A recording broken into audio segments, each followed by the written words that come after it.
মানব পাচারকারী চক্রের নেতা ও দুর্নীতিগ্রস্ত আইন শৃঙ্খলা রক্ষাকারী কর্মকর্তাদের সম্পদ জব্দ এবং যুক্তরাজ্যে প্রবেশ নিষিদ্ধ করার ঘোষণা দিয়েছে সরকার। চ্যানেল পারাপারে ব্যবহৃত ছোট নৌকার সরঞ্জাম বিক্রি করা প্রতিষ্ঠানগুলোও নতুন নিষেধাজ্ঞার আওতায় আসবে।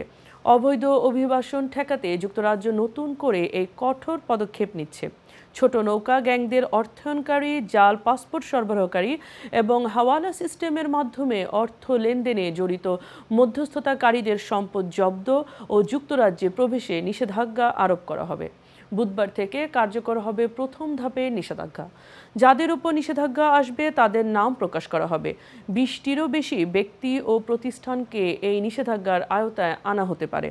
এর মধ্যে দুর্নীতিগ্রস্ত সরকারি কর্মকর্তা ও পুলিশ সদস্যরাও থাকতে পারেন। এর মাধ্যমে বহু মিলিয়ন ডলারের মানব পাচার ব্যবসা দমনে কঠোর পদক্ষেপ নেওয়া হচ্ছে।